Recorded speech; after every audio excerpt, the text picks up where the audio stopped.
Kisah Harut dan Marut ini dimulai dari kisah Nabiullah Sulaiman alaihi salatu wassalam. Jadi sebelum Nabi Sulaiman alaihi salatu wassalam diutus menjadi nabi dan rasul, syayatin al-jin ini mereka senantiasa naik ke langit. Kita tahu bahwa Allah Subhanahu wa taala ketika mewahyukan wahyunya, maka yang pertama kali mendengar wahyunya adalah Jibril alaihi salatu wassalam.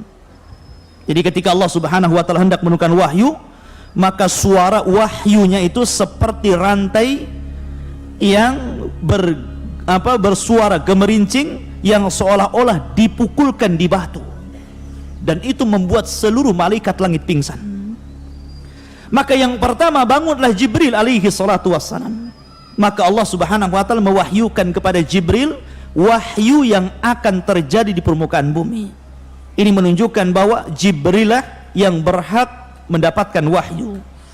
Sebab kalau seluruh malaikat mendengarnya, maka apa keistimewaan Jibril daripada seluruh malaikat? Tidak ada istimewanya.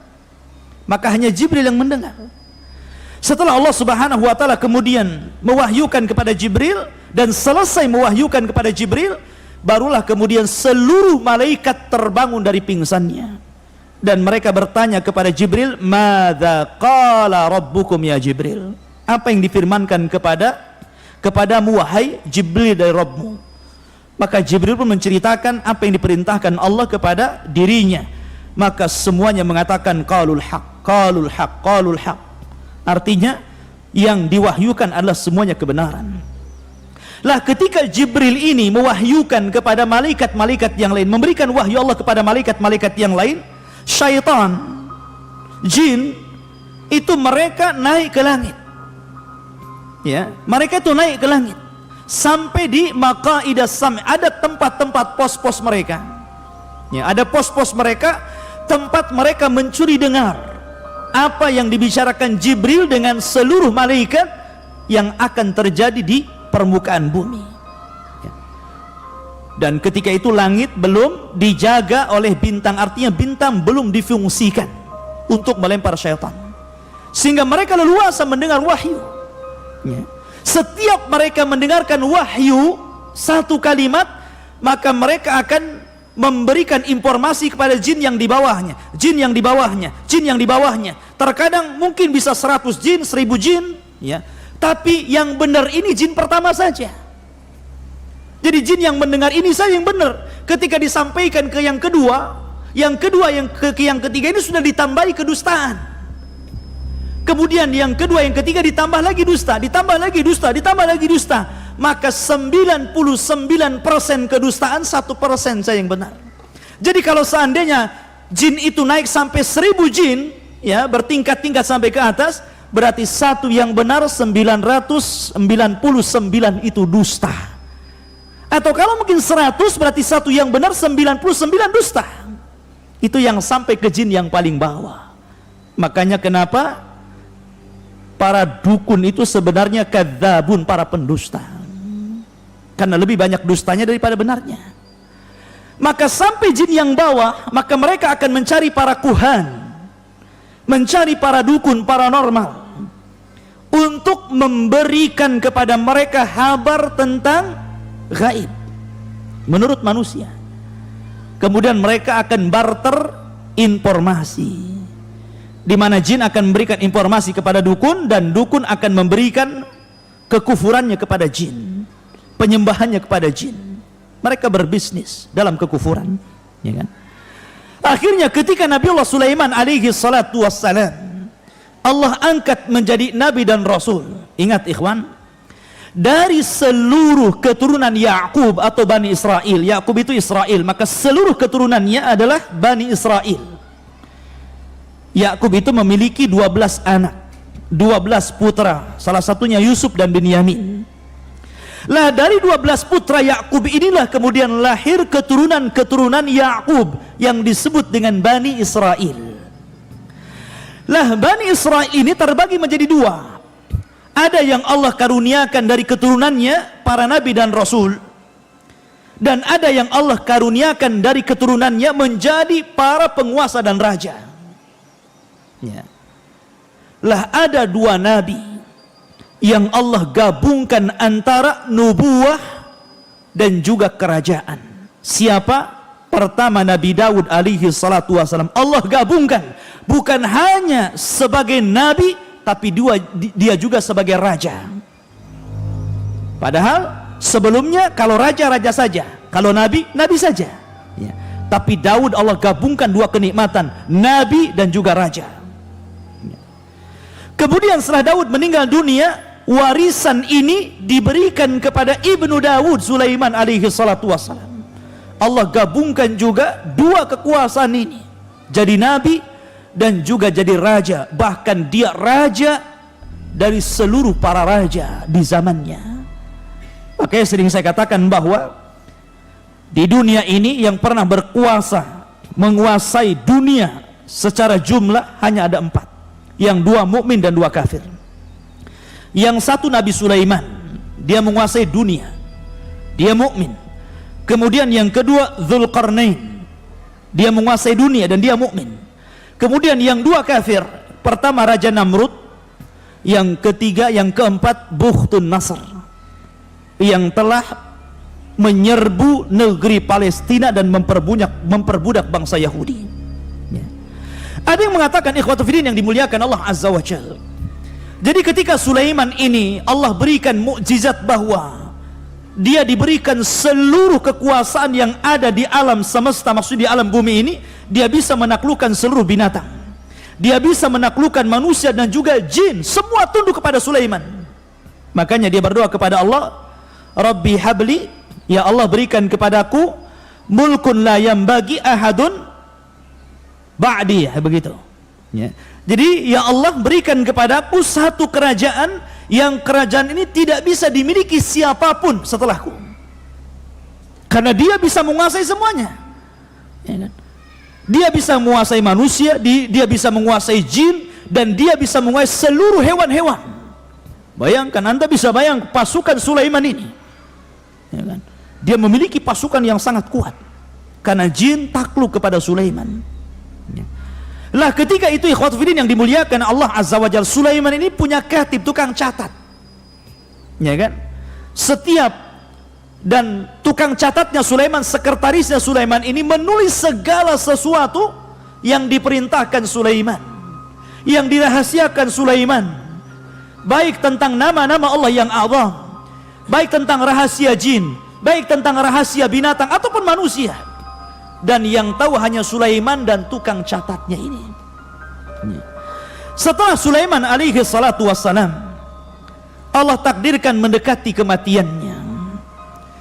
Maka kemudian Sulaiman akhirnya menyimpan catatan sekretarisnya itu di bawah singgasananya, di sebuah kotak, dan diletakkan di bawah kursinya.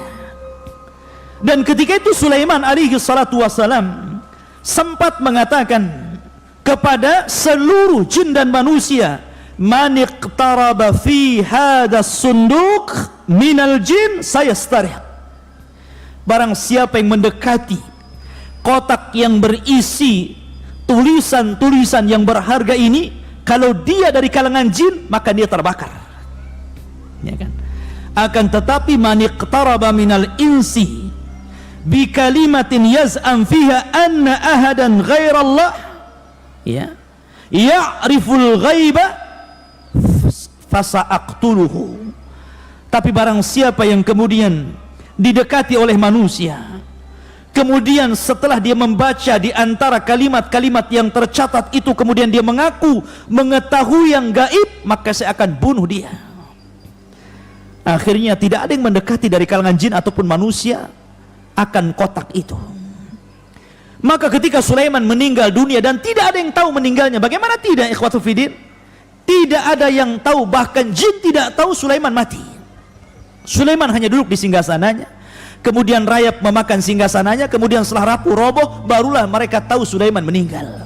Artinya di sini bahwa kalau memang jin adalah rujukan para dukun, paranormal, dan mereka mengaku sesuatu yang gaib padahal tidak ada yang mengetahui kecuali Allah Azza wa Jalla, jin saja tidak tahu yang gaib padahal rujukannya.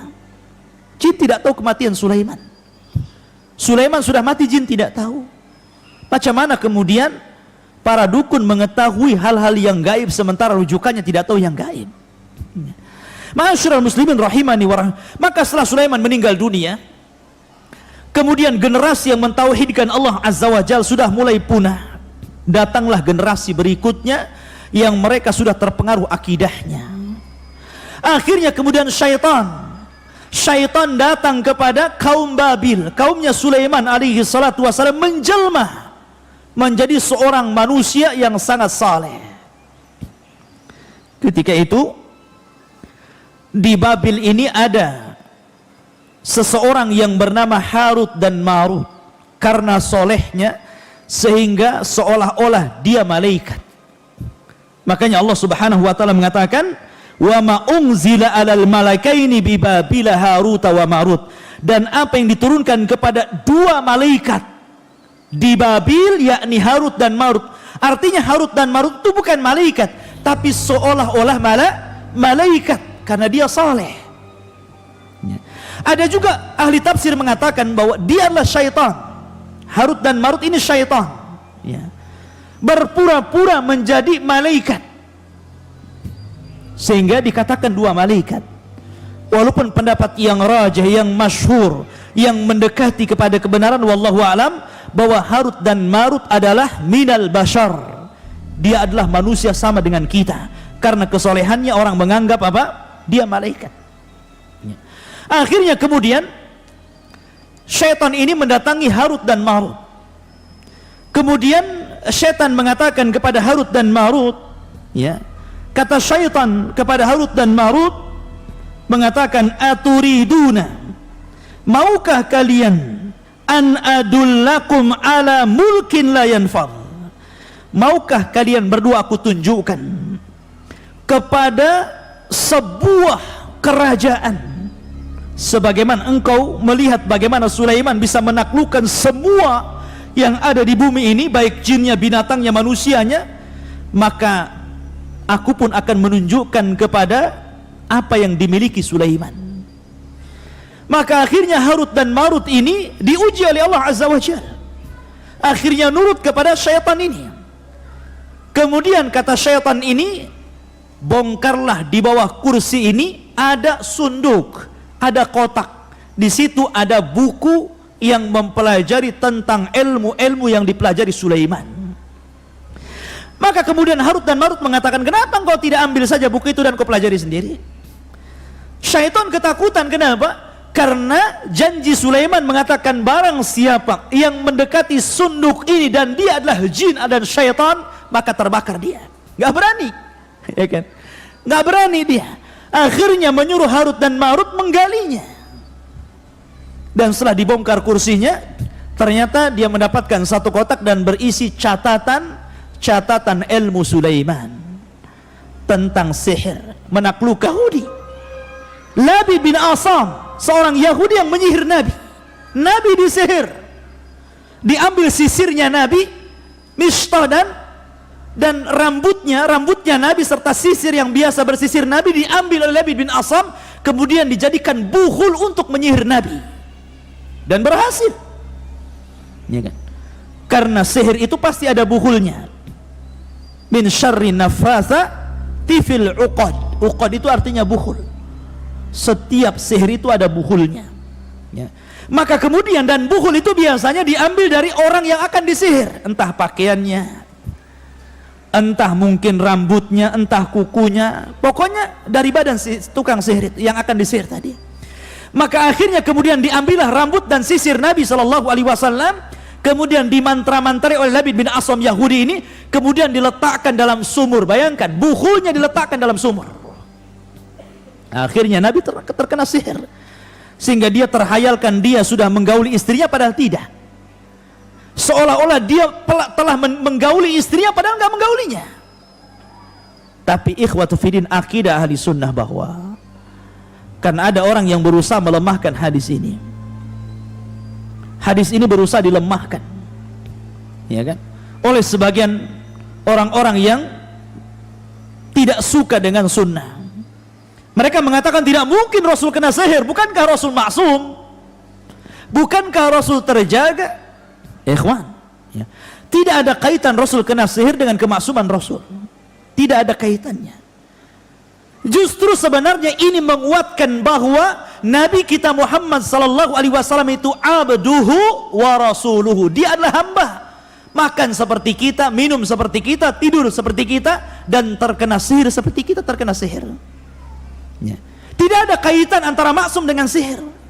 Karena Allah Subhanahu wa taala berfirman, "Ya ayyuhar rusul, balligh ma unzila ilaika, fa illam taf'al fama ballaghta risalatah, wallahu ya'simuka minan nar." Wallahu ya'simuka minan nar. Allah yang memberikan kemaksuman kamu di hadapan manusia. Ya. Tidak ada kaitan antara maksum dengan kena sihir. Ya. Dan ini justru memperkuat bahwa Rasul kita manusia, bukan malaikat yang tidak bisa terkena sihir. Ya. Ma'asyiral muslimin rahimani wa rahimakumullah. Maka Jibril kemudian turun kepada Rasul sallallahu alaihi wasallam atau malaikat yang lainnya, kemudian meruqyah Rasul sallallahu alaihi wasallam. Akhirnya turunlah surat yang dikenal dengan Muawwidzatain, Qul a'udzu birabbin nas dan Qul a'udzu birabbil falak. Dengan kedua ayat ini malaikat meruqyah Rasul. Akhirnya ketahuan buhulnya di sumur tadi. Siapa yang menyihir Rasul? Yahudi. Ya. Makanya kenapa haddus sahir qatal? Kata Nabi SAW, balasan dalam Islam bagi para pelaku sihir dipenggal, dzarbatu bisayf, dipenggal lehernya. Makanya Umar pernah memenggal tukang sihir, Hafsah pernah memenggal tukang sihir. Apakah perlu dimintai tobat? Kata para ulama, ada yang mengatakan perlu dimintai tobat selama 3 hari. Kalau dia bertobat maka diampuni, kalau tidak maka dipenggal. Tapi pendapat yang rajih, yang kuat, tidak perlu dimintai tobat, langsung dipenggal lehernya. Itu pendapat yang kuat. Karena kerusakan sihir ini melebihi kerusakan yang lainnya. Bukan hanya kekufuran, kesyirikan, tapi kerusakan di mana-mana. Bisa membunuh, bisa menyakiti, bisa menceraikan suami istri dan begitu seterusnya. Kerusakannya luar biasa. Maka tidak perlu dimintai tobat, la yustatab, kata para ulama. Tidak perlu dimintai tobat, langsung darbatu bisayf, penggal lehernya. Ya. Tapi waktu kembali bahwa setelah kemudian orang-orang Yahudi, karena ketika itu ada dalam riwayat wallahu a'lam riwayat ini, tapi yang jelas saya pernah terbaca dalam tafsir bahwa dahulu ketika orang-orang Palestina ini dibantai oleh Bukhtun Nasr, yang saya sebutkan tadi, raja yang zalim yang menguasai dunia, maka orang-orang Yahudi Palestina ini, Bani Israel ini, akhirnya mereka menjadi budak, sehingga mereka berusaha untuk keluar dari perbudakan Bukhtun Nasr. Akhirnya kemudian mereka mempelajari sihir supaya keluar dari jeratan Bukhtun Nasr. Akhirnya tersebarlah kesyirikan di mana-mana, ilmu sihir di mana-mana. Lah kebetulan di situ itu ada Harut dan Marut yang sihirnya luar biasa, menguasai ilmu Sulaiman. Makanya kemudian orang mengatakan bahwa datanglah kepada Harut dan Marut, belajarlah kepada dia. Tetapi Harut dan Marut, ikhwatu fillah, ujian Allah Subhanahu wa taala. Harut dan Marut mengatakan kepada setiap orang yang akan belajar sihir kepadanya, wa ma yu'allimani min ahadin hatta yaqula innama nahnu fitnatun fala takfur. Maka Harut dan Marut tidaklah mengajarkan sihir kepada siapapun dari kalangan Bani Israel, kecuali keduanya pasti mengatakan, sebelum kamu belajar sihir kepada aku, saya ingatkan, sihir ini fitnah. Nanti setelah aku ajarkan sihir, jangan pernah kufur kepada Allah. Baik, bagus kan kalimatnya. Sebagian mereka ada yang kembali tidak mempelajari sihir, tapi sebagian juga ada yang kemudian berusaha mempelajari sihir. Tapi apa kenyataannya? Kenyataannya apa yang dikatakan Harut dan Marut tidak sebagaimana yang diiyahkan mereka. Justru kenyataannya setelah mereka mempelajari sihir dari Harut dan Marut, justru kondisinya makin rusak. Perdukunan di mana-mana, sihir di mana-mana. Sampai hari ini, sampai hari ini, sihir itu di mana-mana. Ya. Ikhwatu fiddin yang dimuliakan Allah Azza wa Jalla. Barulah ikhwatu fiddin zaman terus berjalan, maka Allah Subhanahu wa taala setelah mengutus Nabi kita Muhammad sallallahu alaihi wasallam, barulah Allah memfungsikan bintang di situ. Bayangkan zaman Nabi Sulaiman sampai ke zaman Rasul itu ribuan tahun, ikhwan. Bukan puluhan tahun, bukan ratusan tahun, ribuan tahun. Baru Allah Subhanahu wa taala yahrusus sama, menjaga langit dari syaitanir rajim. Dengan cara apa? Memfungsikan bintang. Sehingga ketika itu ikhwatu fiddin, syaitan tidak bisa naik lagi ke langit. Mereka hanya berputar-putar di bumi dan tidak bisa naik ke langit. Setiap mereka naik ke langit, maka mereka akan ditembak oleh meteor dan mati. Sehingga mereka tidak berani. Di zaman Rasul tidak ada syaitan yang berani masuk ke langit.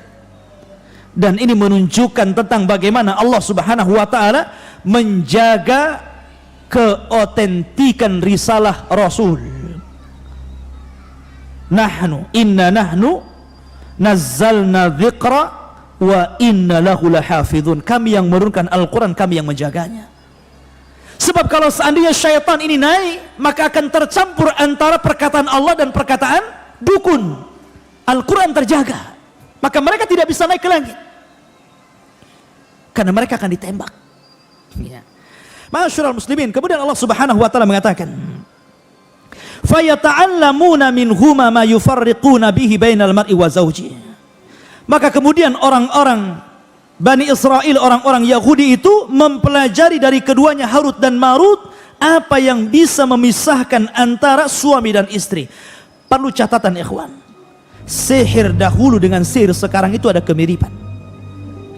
Sihir yang banyak di masyarakat kita dan juga di masyarakat dahulu sebelum Islam itu berkisar di antara dua sihir. Yang pertama as-sarfu dan yang kedua al-atfu. Itu yang banyak sihir. Pertama as-sarfu, yakni memalingkan suami istri suruh bercerai. Terkadang ada suami yang kena sihir melihat istrinya tidak suka, malas untuk melakukan hubungan dengan istri, padahal hubungan itu syar'i, ya kan? Malas untuk mendekati istrinya, atau mungkin sebaliknya, akhirnya ujung-ujungnya cerai. Atau yang kedua al-atfu, sebaliknya, ya, sebaliknya menanamkan kecintaan kepada keduanya, atau menanamkan kecintaan kepada wanita orang, atau bahasa kita mungkin ilmu pelet begitu ya, supaya orang dekat dengan dia. Dan ghalibus sihri hakada, umumnya sihir seperti itu. Namun ada juga sihir yang ganas yang sampai membunuh, ikhwan. Naudzubillah. Ya. Maka di sini Al-Quran mengatakan bahwa mereka mempelajari sihir itu apa yang bisa memisahkan antara suami istri. Wa ma hum bidharina bihi min ahadin illa biiznillah. Tapi ingat bahwa sihir apapun tidak akan memadaratkan siapa. Ya. Kemudian wa yata'allamuna ma yadurruhum wa la yanfa'uhum, dan mereka mempelajari sangatlah buruk perbuatan mereka yang menjual dirinya dengan sihir sekiranya mereka mengetahuinya. Walau annahum amanu wattaqau lamathubatun min indillahi khairun law kanu ya'lamun. Dan jika mereka beriman dan bertakwa, pahala dari Allah pasti lebih baik sekiranya mereka mengetahui. Subhanakallah bihamdika, asyhadu an la ilaha illa anta astaghfiruka wa atubu ilaik. Allahu ta'ala alam. Assalamualaikum warahmatullahi wabarakatuh.